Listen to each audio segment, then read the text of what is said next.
Feliz día, mis amados y amadas.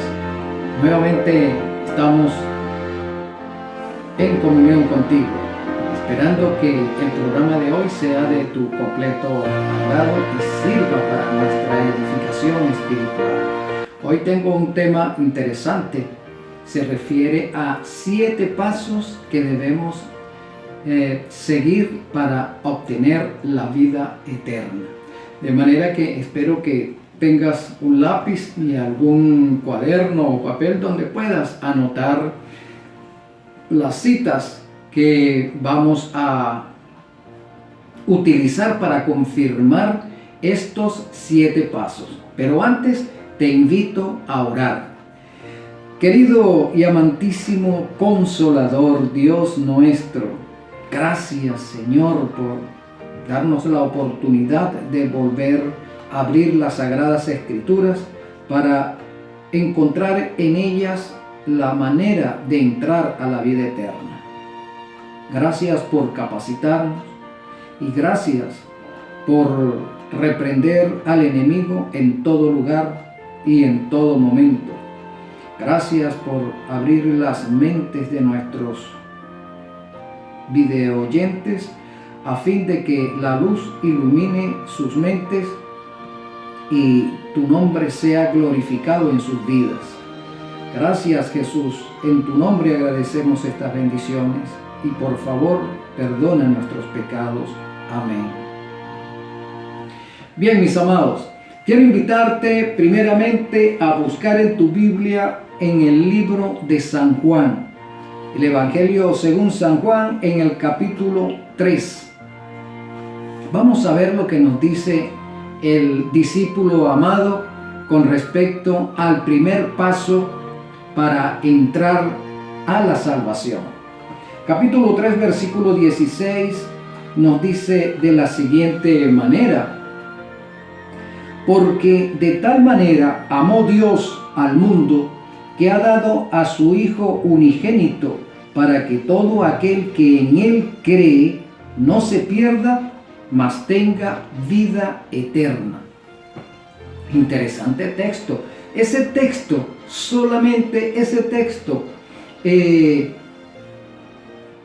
tiene inmerso en él una serie de doctrinas, mi hermano, cristológicas. Cuando hablamos de doctrinas cristológicas, nos referimos específicamente a la persona de Cristo. La persona, sus naturalezas divina y su naturaleza humana. Allí con la palabra unigénito ya tendríamos un tema sumamente abarcante y larguísimo para exponer. Pero hoy no vamos a hablar de las naturalezas divina y humana de Jesús, sino vamos a hablar acerca de creer en Él. Otra doctrina de la cual podríamos también hablar sería cuando Dios. ¿Qué implica allí la palabra Dios? Ese es un tema muy grande, ¿sí? Porque Dios es una de las creencias fundamentales, una de las 28 creencias fundamentales. ¿Quién es Dios? ¿Cómo está conformado Dios? Etcétera. Hoy no vamos a hablar tampoco de esa doctrina, sino de la doctrina de la salvación, los 7 pasos que nos conducen a la salvación. Así que allí en el versículo 16 nos dice que la puerta a la salvación primeramente es Cristo. No hay ninguna persona que pueda interceder para que tú entres a la salvación. No hay ninguna puerta. No es Mahoma, no es María, no es Shango, no es Krishna, no es Shiva, no es ninguno de ellos. Las Sagradas Escrituras nos dicen que la puerta a la salvación es Cristo, porque Cristo dio su vida por nosotros para que tengamos vida eterna. Y lo primero que tenemos que hacer es creer en Él. ¿Creer en quién? En Cristo Jesús. Cristo Jesús es la puerta de la salvación. Y como dije anteriormente, no hay ninguna otra persona en este mundo ni en el universo que pueda quitar esa virtud, ese honor, esa propiedad de ser nuestro Salvador, Cristo Jesús. El que cree en Él, nos dice en otro texto, aunque esté muerto, vivirá, ¿no? Entonces, lo primero que tenemos que hacer es creer en Jesús. Pero el término creer, mi hermano, va mucho más allá de la simple expresión.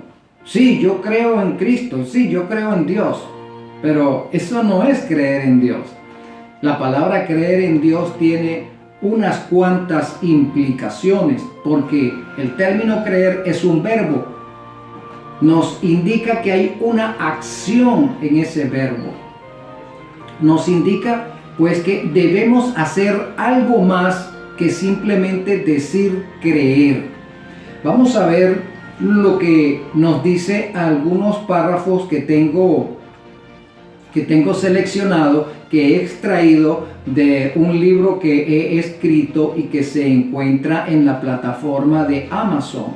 Y aquí te lo coloco para que puedas visualizarlo y encontrarlo en la plataforma de Amazon. El título de este libro es Cristo viene, y allí hay una serie de puntos que quise apuntar para que nuestros lectores puedan ampliar un poco más el conocimiento de nuestro Dios, el conocimiento de la salvación. Y allí están especificados cuáles son esos 7 pasos a la salvación. Muy bien, entonces, como dije anteriormente, este versículo encierra una serie de verdades o doctrinas salvíficas. Y una de ellas es que la deidad nos ama tanto que se entregó a sí misma en la persona de Jesús, en la persona de uno de ellos 3, ¿verdad? En la persona del Verbo, para que nosotros pudiésemos ser restaurados a la vida eterna, a la inmortalidad, a la perfección.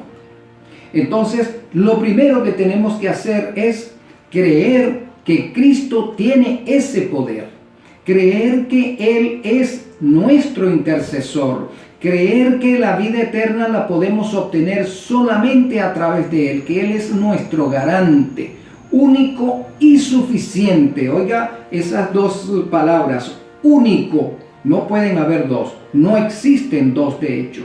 Entonces Él es único, la única persona que nos puede dar salvación, y suficiente, o sea que la salvación que Él nos ofrece es plena, la gracia que hay en Él hacia nosotros es plena, es completa, no necesita un ayudante o una ayudante para alcanzar el objetivo de llevarnos a la salvación, mi hermano. Tremenda noticia. Así que creer en Jesús no es simplemente una declaración verbal, superficial, o sea, de la boca hacia afuera, sino que implica también el aceptarlo como nuestro Salvador personal. ¿Qué significa eso de aceptarlo?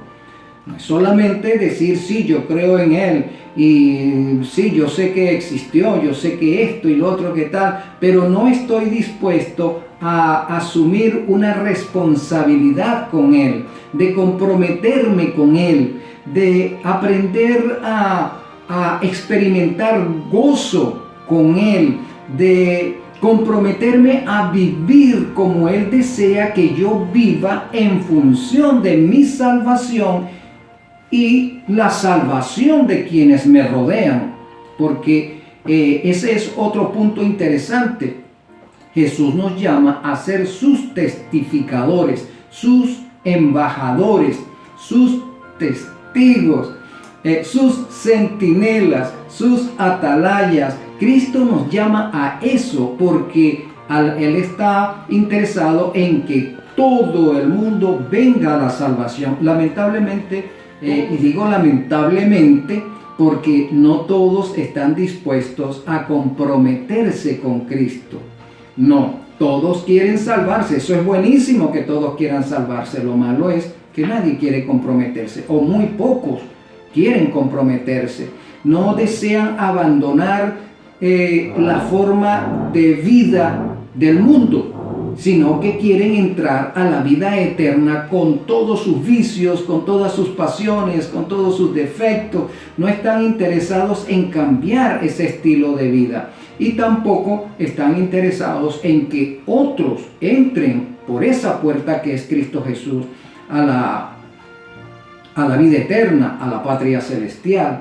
De manera que todos podemos incurrir en eso de decir, sí, yo creo, ¿verdad? Porque es lo que hemos aprendido, es lo que hemos oído y es lo que nuestra inclinación natural de rebelión nos indica. Entonces, creer en Cristo significa que debemos hacer una acción y estar dispuestos a cambiar, a aceptar a Cristo como nuestro Salvador único y suficiente y estar dispuestos a cambiar nuestro estilo de vida. Y algunos dirán, bueno, pero ¿qué tiene mi estilo de vida de malo? Claro, mi hermano, como estamos acostumbrados a lo mismo, a una rutina que se ha venido desarrollando a lo largo de la historia del mundo o de la humanidad, pues creemos que no hay nada que cambiar. Pero déjame decirte que la humanidad se haya visto envuelta en múltiples guerras y conflictos. Eso tenemos que cambiarlo en nosotros. Y nosotros nos involucramos en forma personal. Nos gustan los combates. Cuando hay una guerra nos gusta ir a ver quién gana, quién pierde, dónde están las armas. Y lo otro, nos involucramos en eso. Eso tenemos que cambiarlo. Que estoy más preocupado por mi bienestar que por el bienestar de mi familia, de mis prójimos, o por el bienestar de la etnia X, ¿verdad? Eso tenemos que cambiarlo, porque nuestro Dios es amor y Él quiere que sus hijos también experimenten ese amor por su prójimo. Esas cosas tenemos que cambiarlas. ¿Qué otras cosas tenemos que cambiar? Bueno, que no me conformo con ser la pareja de una sola mujer o de un solo hombre, sino que me gustan todas las mujeres. Eso tenemos que cambiarlo. Esa es la forma del mundo. Que me gusta robar, que algunos han incurrido en ese delito. Y aunque se le den las miles evidencias de que eso no se debe hacer, que eso hay que respetarlo, bueno, no es capaz de controlar esa inclinación de querer apoderarse de lo que no es suyo. Aunque ahí existen miles formas de apoderarse de lo que no es nuestro, hay mil formas. Y dentro de esas formas están ¿cómo diríamos? El poder apoderarse de los demás de una forma legal. Eso también existe. Bueno, esa es la forma del mundo. También el codiciar son las cosas del mundo. Los placeres del mundo. Los bailes, sus danzas, sus discotecas, sus bares, sus vicios. El mundo, hermanos. Y nosotros tenemos que desarrollar un carácter que antagonice con esas formas del mundo, porque el apóstol San Pablo nos dice que la tierra nueva no la heredará ni carne ni sangre, es decir, no la heredará ninguna inclinación hacia el mundo, de manera que debe existir algún parámetro, algún código por el cual debemos regirnos, que nos indica también qué es el mundo, qué es lo que es del mundo y qué es lo que es de Dios. Déjame decirte que ese código existe. Entonces, viviendo a la altura de ese código, nosotros aprendemos en un sentido, vamos edificándonos, nos vamos perfeccionando y vamos adquiriendo progresivamente el carácter de nuestro Salvador Cristo Jesús, que es realmente con ese carácter es que vamos a poseer la vida eterna, a poseer el reino eterno o a poseer la tierra nueva. Entonces, fíjate que es muy amplio esto de creer, pero en sí este es el primer paso: creer en Cristo Jesús, que Él es suficiente para darme la vida eterna. Ahora, el libro de San Juan, en el capítulo 1, el versículo 2, nos va a decir cuál es la segunda etapa o el segundo punto o el segundo paso. El capítulo 1, el versículo 12 nos dice así: mas a todos los que le recibieron, a los que creen en su nombre, les dio potestad de ser hechos hijos de Dios. Muy bien, a los que le recibieron, les dio potestad de ser llamados hijos de Dios. Entonces, después de creer en Jesús, tenemos que recibirle. No es como algunas iglesias o la mayoría de las iglesias pentecostales que dicen, yo me recibí con el Señor. No, eso no es recibirse con el Señor. Eso es un término. Recibir al Señor, o sea, darle cabida a Jesús en nuestras vidas, para que Él transforme nuestras vidas, estar dispuestos a aceptar los lineamientos que Él tiene para que el Espíritu Santo cambie nuestras vidas. Eso es recibirle. Te recibo, Señor. Y no es solamente una expresión, sino es esa inclinación de querer cambiar, de querer hacer lo que Cristo quiere que nosotros hagamos, tal cual Él lo hizo o tal cual Él quiere que lo hagamos. ¿Y cómo sabemos eso? Porque todo está aquí en las Escrituras. En las Escrituras está la voluntad de Cristo. Entonces, estar dispuestos a hacer su voluntad, recibirle. Y la tercera obra también la encontramos en las Escrituras. Vamos al libro de Primera de Juan. El libro Primera de Juan. Y vamos a ver cómo Él nos dice. Primera de Juan, capítulo 1, versículo 9. Nos dice así: si confesamos nuestros pecados, Él es fiel y justo para perdonarnos y limpiarnos de toda maldad.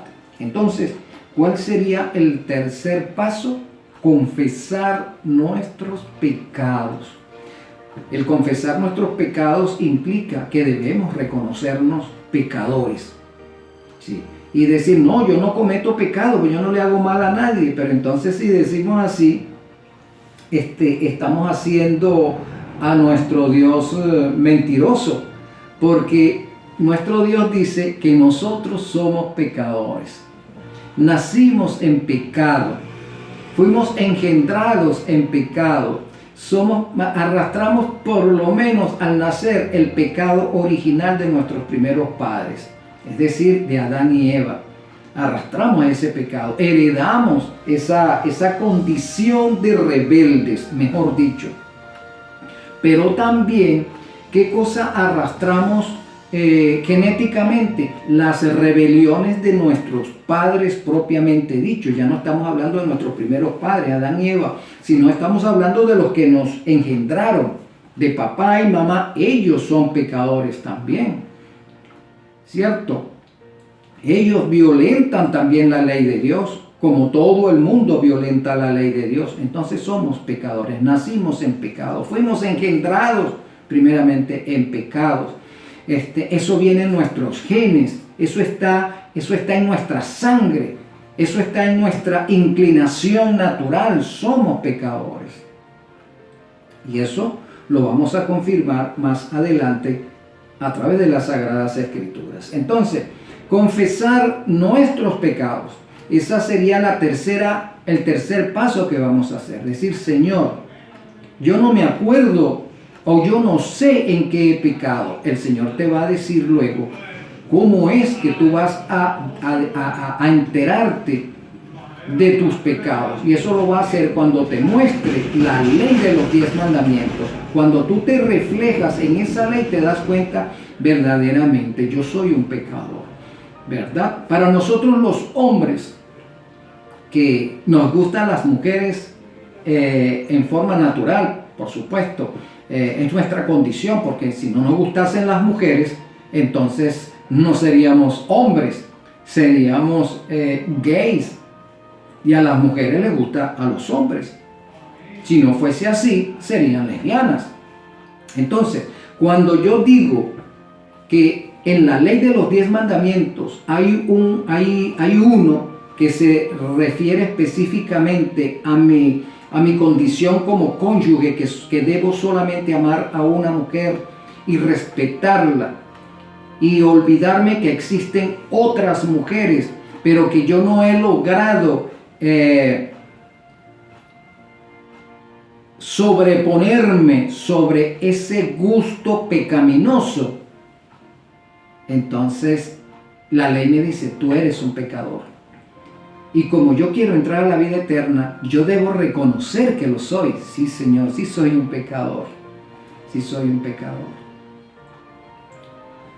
Y la mujer también, cuando lo reconoce, quiere entrar a la vida eterna, dice, sí, Señor, soy un pecador. Cuando hemos incurrido en violentar el mandamiento de codiciar y de robar, y nos reflejamos en la ley de los 10 mandamientos, y vemos ese mandamiento que dice, no robarás, y codiciar, y tú dices, sí, Señor, sí soy un pecador. Entonces la ley tiene esa obra de indicarnos en dónde hemos fallado, en dónde estamos fallando, tiene la labor de decirnos que sí somos pecadores. Algunas veces decimos, no, yo no le he robado a nadie. Hermanos, nuestra naturaleza se inclina algunas veces, y sin darnos cuenta, mejor dicho, sin darnos cuenta, podemos apoderarnos de algo que no es nuestro. Cuando nos dan un vuelto de más en el supermercado y nos damos cuenta que sí nos dieron de más y no lo devolvemos, estamos robando. Parece inocente eso, pero estamos robando. Cuando de repente vamos al supermercado y sustraemos alguna fruta o algo y nos lo comemos en el mismo supermercado y no lo declaramos en la caja registradora, estamos robando. Parece inocente, pero estamos robando. Codiciar, cuando vamos por una avenida o una calle X, vemos una casa y algunas veces hay un auto también, tiramos nuestra vista hacia el auto y revisamos rápidamente a ver qué tiene adentro. O en la casa tiramos nuestra vista hacia, las puertas están abiertas o la ventana, y la tiramos hacia adentro la mirada y vemos X tal cosa. ¿Por qué lo hacemos? ¿Qué es lo que nos impulsa a esa curiosidad de lo que está adentro? Posiblemente la codicia. Entonces son múltiples aspectos en los cuales vivimos sin darnos cuenta que somos pecadores, incurrimos en todas estas cosas y no nos damos, creemos que es algo natural, que no hay problema en eso, pero sí hay. Y esas son las cosas que debemos corregir para entrar a la vida eterna, porque en la vida eterna no vamos a codiciar, no vamos a adulterar. Adulterar, por ejemplo, no es solamente cuando se refiere a hombre o mujer, sino cuando el hombre o mujer, por ejemplo, están en el comercio y quieren obtener más ganancias, agarran un producto que tiene tanto valor químico, y entonces quiere obtener más dinero por por ese solo litro, vamos a tomar como ejemplo 1 litro de X producto y agarro un envase similar a este otro envase donde viene el producto original y saco de ese litro, saco por ejemplo 100 mililitros del líquido y lo vacío aquí y el resto lo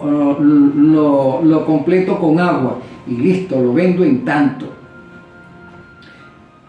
Eso es robar y es adulterar también. Las dos cosas van allí. He adulterado un producto y estoy robando en el momento de venderlo. Y luego con los 100 mililitros que saqué de aquí, con otro de este mismo, 100 más y completo el litro. Y aquí tengo ahora tanto que me gané, además de la ganancia que me produce estos litros que he adulterado o que he falseado. Algunas veces sucede eso. Sin darnos cuenta lo hacemos porque así hemos sido educados o esa es nuestra tendencia natural, nuestra tendencia al mal. Debemos entonces confesar eso delante de nuestro Dios. Bueno, Señor, mira, reconozco que soy un pecador. Y aunque no puedo decirte detalladamente en dónde he incurrido, pero sí en lo he hecho. Por favor, ahora perdona mis pecados. Entonces esa confesión te impulsa a pedir perdón por tus pecados. Confesar y perdonar. Y pedir perdón, mejor dicho, por haber violentado la ley de Dios, por haber ofendido a Dios mismo, porque el Señor sufre cuando nosotros violentamos la ley. El Señor llora, el Espíritu Santo llora, gime y clama al ver que el hombre que fue creado con tanto amor y dulzura por nuestra deidad, esa criatura que fue creada para ser santo y gloria de la deidad, ahora deshonra a su creador cuando violenta la ley de los 10 mandamientos, es decir, cuando da rienda suelta a su tendencia natural hacia el mal. Y por eso entonces decimos al Señor, perdóname, porque ahora empezamos a sentir que hemos causado dolor a nuestro Dios, lo hemos hecho llorar, lo hemos humillado, ¿sí? Y pedimos perdón. Entonces Jesús es nuestro abogado y Él es fiel y justo y Él nos ofrece esa puerta de escape hacia la vida eterna. Él nos perdona nuestros pecados si los confesamos de corazón. ¿Qué significa pedir perdón de corazón, hermanos? Significa estar dispuesto a no volverlo a hacer. Eso es de corazón. Luchar contra esa tendencia de violentar la ley de Dios, de darle rienda suelta a nuestras pasiones, a nuestras debilidades, a nuestras mala intención. Debemos estar dispuestos a luchar contra eso. Y pedir perdón no sinceramente significa, bueno, Señor, perdóname, como cuando se va donde el sacerdote, Señor, mía culpa, vengo a pedir perdón por mi pecado, que lo otro, que tal. Sí, hija, yo te absuelvo, sí, hijo, yo te absuelvo, yo tengo el poder de perdonar tus pecados. Y entonces el creyente sale de allí, mis hermanos, no con una intención de corregir, sino vuelve a cometer el mismo delito y pasado mañana viene otra vez a pedir perdón por el mismo pecado y el cura lo vuelve a perdonar. No, hermano, eso no es así, ni uno ni otro. Las cosas no son así. Pedir perdón a nuestro Dios por nuestros pecados significa que vamos a estar dispuestos a no volver a cometer el mismo pecado, luchar contra eso. Eso es pedir perdón, sinceramente. Y no necesitamos tampoco ir a ninguna persona humana, tan pecador como nosotros mismos, a que nos absuelva, porque el único que puede absolver es Cristo Jesús, porque Él es justo. Es el único justo en este caso. Y por eso Él es el único que puede perdonar nuestros pecados y darnos la salvación, porque Él es justo, es inmaculado en sí mismo, no es inmaculado porque lo recibe de otra persona superior, no. Por eso es que dice, y suficiente Salvador, porque no hay otro que esté por encima de Él, no hay otro que sea intermediario entre Él y nosotros, o que Él sea intermediario entre nosotros y alguien superior a Él. No, Él es suficiente. Así que no necesitamos ir a donde un sacerdote o a ningún pastor a buscar perdón de pecados o a confesarle nuestros pecados. Es como que si yo, en mi labor ministerial, venga un creyente a que yo lo confiese y le perdone pecados. No, eso no es mi labor, eso es un anatema. Esa no es mi labor. Mi labor es predicarle, mi labor es enseñarle, mi labor es mostrarle su pecado. Y Él resolverá eso con nuestro Dios, Él resolverá eso con Cristo. Y mi consejo es para el creyente: hermano, oremos. Vamos a orar juntos. Y nos arrodillamos los dos juntos. Y luego, después que él ora o ella ora y le pide perdón de sus pecados a nuestro Dios, es decir, él va a pedir perdón por su pecado, yo no tengo por qué enterarme de su pecado. No, eso es algo entre él y Cristo, ¿verdad? Entonces él ora pidiendo perdón por su pecado y luego yo oro por él y lo voy a colocar a él en las manos de nuestro Dios. Yo digo: Señor, perdona mis pecados, pero traigo ante ti también, no solamente vengo yo, sino traigo a mi hermano, me uno a mi hermano para que tu misericordia lo arrope tanto a él como a mí, porque yo también soy un pecador, yo también puedo tal vez incurrir en lo mismo que él ha incurrido, y te ruego que tú perdones mis pecados y me des la fortaleza para no incurrir en eso, pero que también des fortaleza a nuestro hermano o hermana para que pueda hacer frente a su debilidad, a fin de que no pierda la oportunidad de entrar a la vida eterna. Esa es nuestra labor, no es la de confesar al creyente y absolverlo.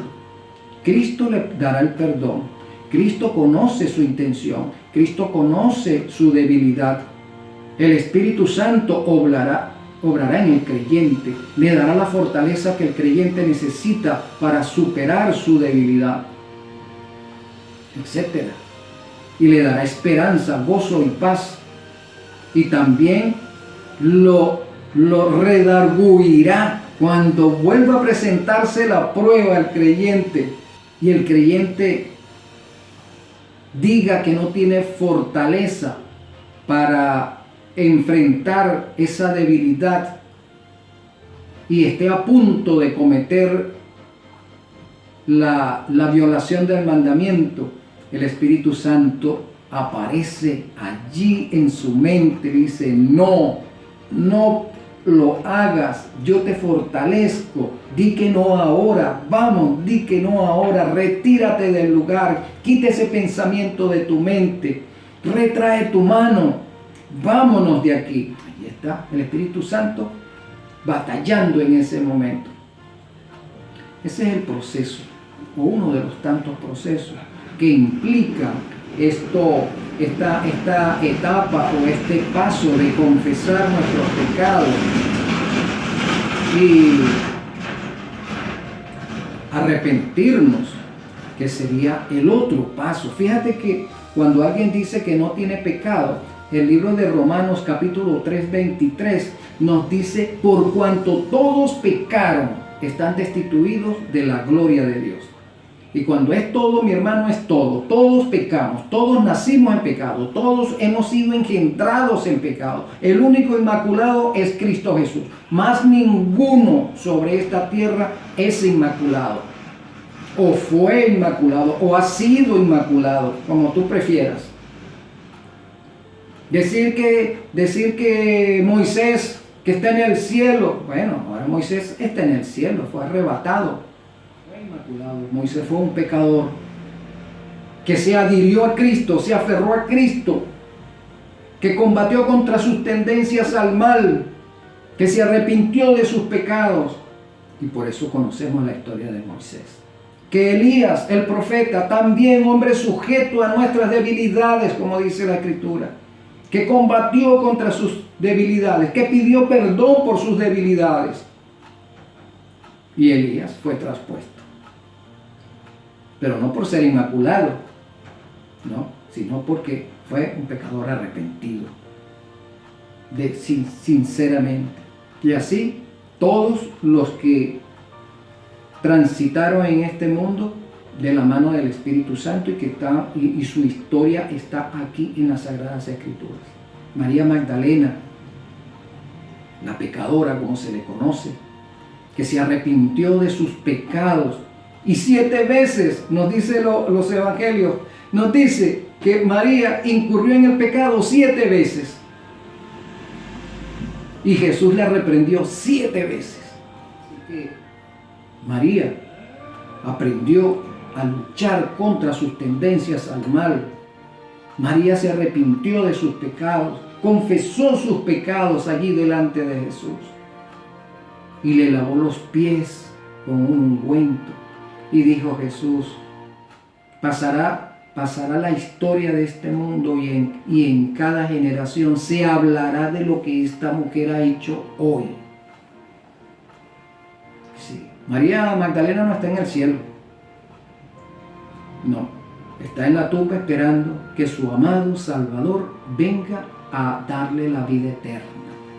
Y así está Enoc, Abraham, Isaac, Jacob, Juan, los otros apóstoles están en el sepulcro esperando. Están en el sepulcro, pero están victoriosos porque fueron guardados en Cristo Jesús para ese momento glorioso cuando Jesús aparezca en las nubes de los cielos y les dé la vida eterna, los resucite y les dé la vida eterna, que es lo que todos queremos. Por eso andamos en esta religión, por eso es que nos llamamos cristianos, o esa debería ser nuestra motivación primera, no la de obtener ganancias en este mundo o hacernos cristianos para obtener alguna influencia o X, ¿no? Por eso no somos cristianos, aunque los hay, pero ese no es el motivo principal. El motivo principal es entrar a la vida eterna, pero para entrar a la vida eterna tenemos que hacer algunos arreglos en nuestras vidas, en nuestra forma de pensar, actuar, vivir, ¿sí? Cambiar nuestras motivaciones. Muy bien, Romanos 3:23, por cuanto todos pecaron, están destituidos de la gloria de Dios. Y por eso necesitamos un Salvador. Si decimos que no hemos pecado, le hacemos a Cristo mentiroso y su palabra no está en nosotros. Primera de Juan 1:10. Entonces no podemos decir que no somos mentirosos, porque lo somos. No podemos decir que no somos codiciosos, porque lo somos. No podemos decir que alguna vez nos hemos adulterado, porque lo hemos hecho. Entonces, somos pecadores. Y si decimos que no lo somos, hacemos a Cristo mentiroso. Y te invito ahora a buscar allí en el libro de los Hechos de los Apóstoles, el capítulo 3, versículo 19. Vamos a ver lo que el apóstol nos dice aquí. Fíjate, 3:19. Así que arrepentíos y convertíos para que sean borrados vuestros pecados, para que venga de la presencia del Señor tiempos de refrigerio. Entonces, la cuarta obra, confesar nuestros pecados con sinceridad. Y la quinta obra, mis hermanos, es arrepentirnos de nuestros pecados. Arrepentirse significa sentir dolor, sentir pena por haber pecado, sentir dolor por haber herido a otro, sentir vergüenza por haber cometido alguna fechoría, pero por sobre eso, sentir dolor por haber ofendido a nuestro Dios, porque hemos atentado contra su carácter. ¿Cuál es su carácter? La ley de los 10 mandamientos. Ese es su carácter. Fíjate lo que nos dice el salmista, el rey David, allí en el Salmo 51, versículos del 5 al 11. Fíjate cómo lo dice. He aquí, en maldad he sido formado, y en pecado me concibió mi madre. Y aquí tú amas la verdad en lo íntimo, y en lo secreto me has hecho comprender sabiduría. Purifícame con hisopo y seré limpio, lávame y seré más blanco que la nieve. Hazme oír gozo y alegría, y se recrearán los huesos que has abatido. Esconde tu rostro de mis pecados y borra mis maldades. Crea en mí, oh Dios, un corazón limpio y renueva un espíritu recto delante de mí. No me eches de delante de ti, y no me quites de tu santo, y no me quites tu Santo Espíritu. Entonces, es triste saber que somos pecadores mucho antes de nacer. Sí, es triste. Pero nuestros padres también fueron engendrados en pecado, y nuestros abuelos, como dije anteriormente, desde Adán, y transmitimos esa tendencia al mal hacia nuestros hijos, mis hermanos, a nuestros hijos. Por eso es que tenemos que tener una guardia constante sobre nosotros, sobre nuestras debilidades, porque nuestros hijos nos están observando, están aprendiendo pasivamente. Cuando ellos ven que nos apoderamos de algo que no es nuestro, cuando adulteramos algo, cuando decimos palabras que no son, cuando ofendemos a alguien, ellos están oyendo, viendo y aprendiendo, y van a tratar de imitarnos, porque para ellos nosotros somos los héroes, y ellos van a tratar de imitarnos a nosotros, y van a imitar nuestras debilidades. Es más fácil imitar las debilidades que imitar las fortalezas de carácter. Las fortalezas, me refiero a las virtudes. Esas son las fortalezas, las virtudes. Las debilidades, nuestra tendencia al mal, nuestros defectos. Entonces es más fácil imitar los defectos que las virtudes. Y por eso debemos estar en guardia con nosotros mismos, para que nuestros hijos no vean nuestras debilidades, para que nuestros hijos vean que estamos combatiendo contra nuestras debilidades, y les vamos enseñando en forma pasiva, y cuando se requiere entonces ajustar la enseñanza hacia las virtudes, lo aplicamos, y ellos tendrán que entender lo que es por su bien, tanto para este mundo como para el mundo venidero. Porque si no, en este mundo no podemos andar violentando las leyes, porque eso nos acarrea sufrimiento. Vamos a la cárcel, y eso se lo debemos enseñar a nuestros hijos. Entonces no es solamente prepararlos para la vida eterna, es prepararlos para este mundo también, para que sean ciudadanos y ciudadanas honorables, que en su actuar diario o cotidiano la gente nos diga: qué excelente hijos tienes, porque su actuar nos honra a nosotros. Claro, entonces preparar a nuestros hijos para el bienestar de este mundo, y así para el bienestar, para disfrutar del bienestar que el Señor Jesús nos ofrece en el mundo venidero. Así es, mis hermanos. La sexta obra la encontramos en el libro de Hechos de los Apóstoles, también en el capítulo 2:38. Hechos 2:38, mi hermano, te invito a que lo busques allí en tu Biblia. Fíjate cómo dice: Pedro les dijo: arrepentíos y bautícese cada uno de vosotros en el nombre de Jesucristo para el perdón de pecados, y recibiréis el don del Espíritu Santo. 3 aspectos allí dignos. Después de arrepentirse, hay que bautizarse. Hermano, ese solo texto echa por tierra eso del bautismo de los niños. Sí, porque es que un niño está en pecado, nació en pecado, pero él no sabe, él no lo sabe porque es un niño. Todavía no tiene, y mucho menos un bebé, todavía no tiene su capacidad de razonar, todavía no se ha desarrollado. Su capacidad de decidir, de saber qué es bueno y qué es malo, todavía no ha llegado. No. Entonces, se necesita que el individuo se arrepienta de sus pecados. Se necesita que el individuo crea en Cristo primero. Se necesita que el individuo confiese sus pecados. Se necesita que el individuo acepte a Cristo como su Salvador. Se necesita que el individuo se arrepienta de sus pecados. ¿Y cómo lo va a hacer si no lo sabe?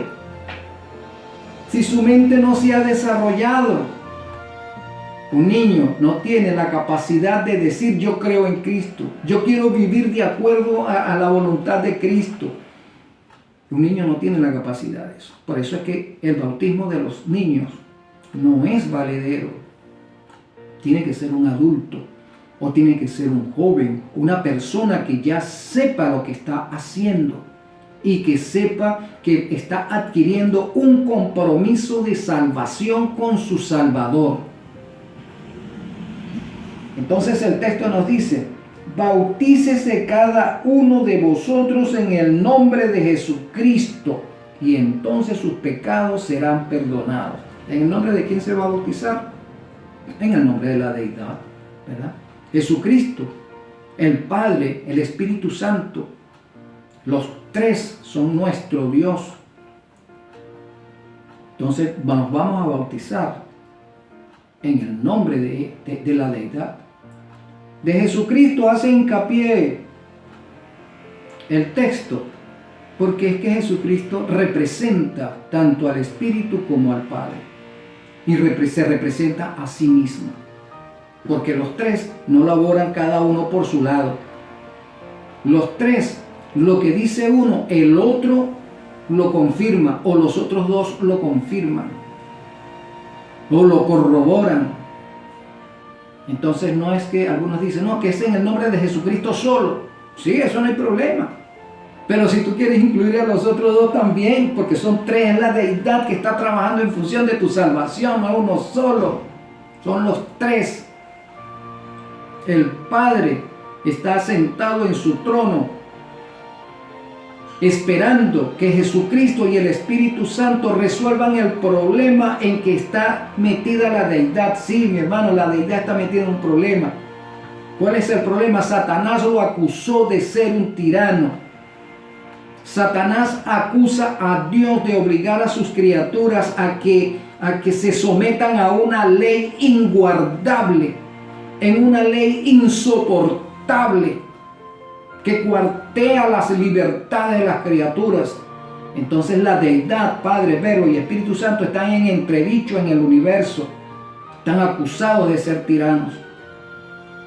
Así que uno de los 3 asume esa responsabilidad de mantenerse en entredicho, mientras los otros 2 laboran para vindicar el carácter de los 3. Jesucristo, el Verbo encarna, asume la identidad de Jesucristo para enseñarnos que ese argumento satánico es mentira. Entonces, la deidad toda se da en la persona de Jesucristo y muere a favor de nosotros, porque Dios es amor. La deidad asume la responsabilidad. Y eso lo vamos a ver más tarde cuando hablemos del último paso, que es la justificación. El último paso es la justificación, el 7º paso, que allí nosotros no tenemos nada que hacer, sino que solo hace la deidad todo. Nos justifica, nos presenta santos sin serlos, nos presenta justos sin serlo. Esa es la labor, es un decreto que esgrime y que expresa la deidad. Es un decreto ante el universo. Una vez que hemos hecho pacto con Cristo y le obedecemos y vivimos de acuerdo a su carácter, y después que nos bautizamos, en ese momento se sella, dice, se expresa el decreto: eres justo sin serlo todavía. Sí, es un decreto. Ese es el mensaje o la doctrina de la justificación por la fe. Forma parte de la gracia. No lo merecemos, pero nos dicen que somos justos sin serlo todavía. ¿Por qué? ¿Por qué? Porque antes de ese séptimo paso está el sexto paso, que es el de la santificación. La santificación es ese proceso. Esto no es un decreto, es un proceso en el cual el creyente, después de haber creído, después de haber aceptado, después de haberse bautizado, está comprometido en vivir de acuerdo a la ley de los 10 mandamientos en función de su perfección, en función de su santificación, porque la única herramienta que la deidad tiene para que el hombre sea santificado es la ley de los 10 mandamientos, mis hermanos. No hay otra, no hay otro código, no hay otra ley, no hay, sino es la ley de Dios, la ley que Dios escribió con su propio dedo y que es imperecedera y sempiterna en el pasado y será sempiterna en el futuro. Por más que haya existido otra ley por allí que alguien inventó para desviar la mente y la motivación del hombre, desviarla de la ley de Dios, la original, hacia una ley que adora a otro. Por más que eso exista, siempre la ley de Dios existirá, porque es eterna por los siglos de los siglos. ¿Por qué? Porque es el carácter de Dios, es el carácter de Cristo, es el carácter del Verbo, es el carácter de Jehová. Y ese carácter es el que nosotros debemos tener si queremos entrar en la vida nueva, si queremos entrar en el mundo nuevo, si queremos ser inmortales. No hay de otra. La ley de los 10 mandamientos nos santifica. Y eso es un proceso. ¿Por qué? Porque eso es algo con lo cual tú tienes que vivir los 60 años, los 70 años, los 80 años que vivas, o los 10 años que vivas. Tú tienes que vivir encuadrado en esa ley, porque esa ley es el carácter de tu Dios y tiene que ser nuestro carácter. Por eso es que la santificación es importantísima en el creyente. Los creyentes cristianos quieren salvarse sin santificación, y la santificación tiene que ver con tu forma de vida. Tienes que renunciar a tu vida del mundo y entrar a vivir como Cristo vivió, o como Cristo desea que tú vivas. Porque así como Cristo vivió, como Cristo vive, como Cristo desea que tú vivas, es que vas a vivir en la tierra nueva. Entonces tenemos que aprender a vivir en esta tierra como viviremos en la tierra nueva. Tenemos que vivir en esta tierra como si ya estuviésemos en la tierra nueva. Por eso decir que la ley fue abolida, mi hermano, ¿cómo se te ocurre a ti eso? Si esa es la herramienta con la cual tú te vas a santificar. La ley no te salva, pero la ley te acusa. ¿Qué cosa? La ley no te salva, pero te acusa.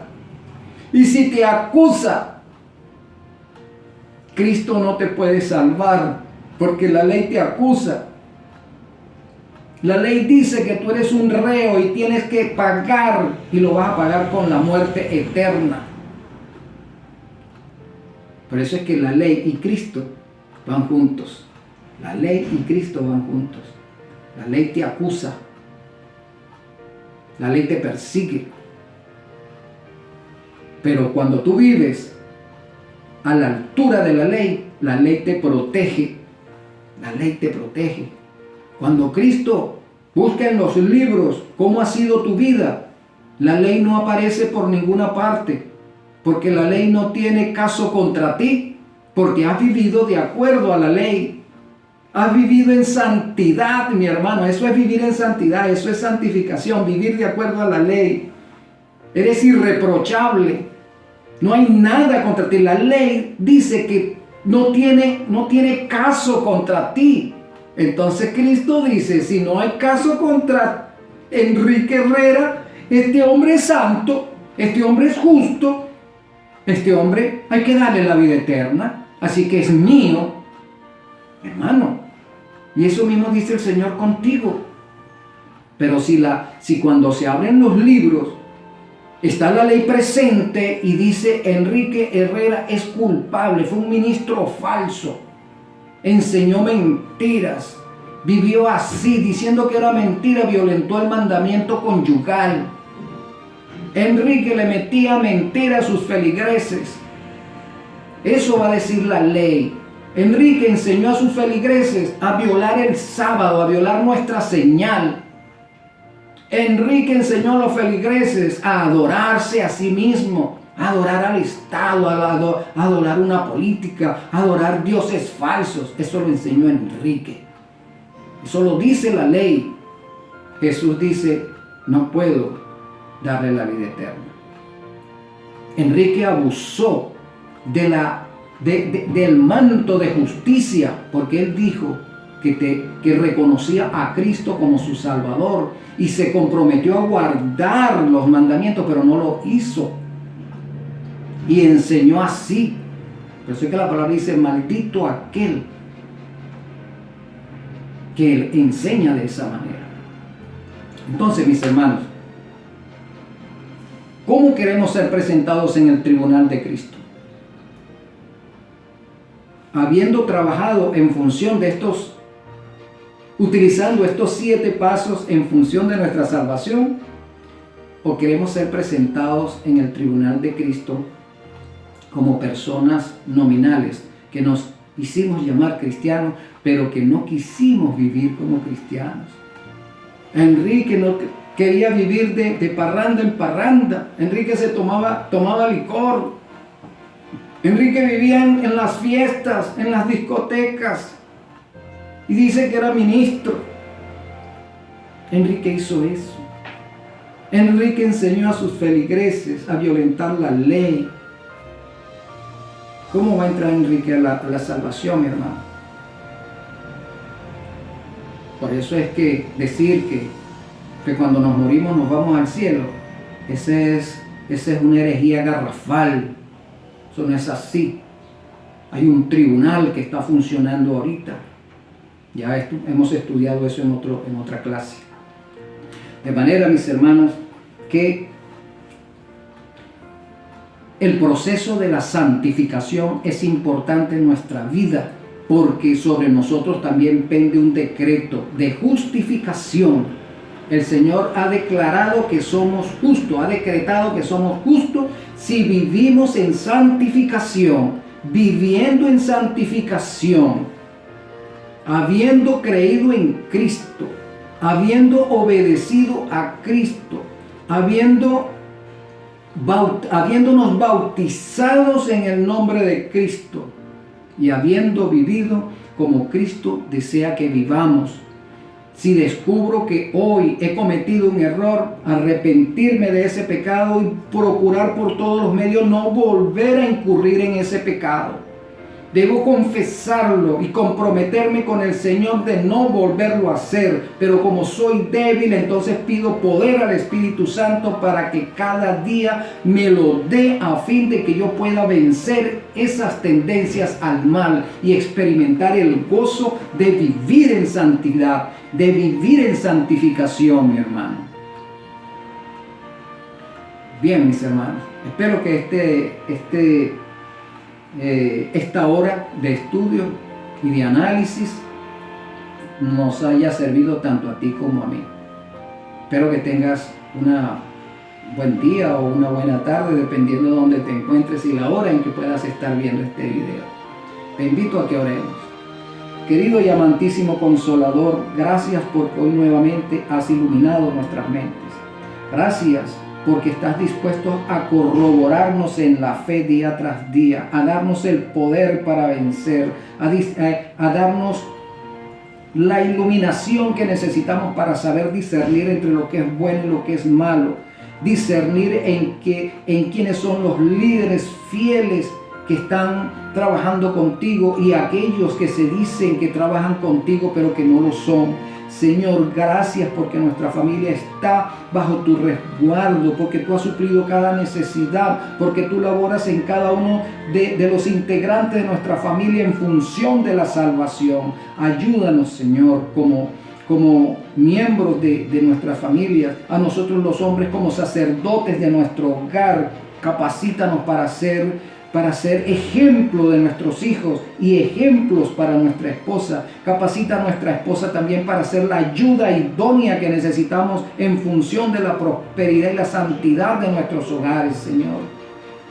Gracias por tu amor y bondad, querido Espíritu Santo. Gracias, Jesús, por interceder por nosotros a favor para que cada una de estas peticiones sean una realidad en nuestras vidas. En tu nombre maravilloso agradecemos estas bendiciones. Amén. Mis hermanos, Dios te bendiga.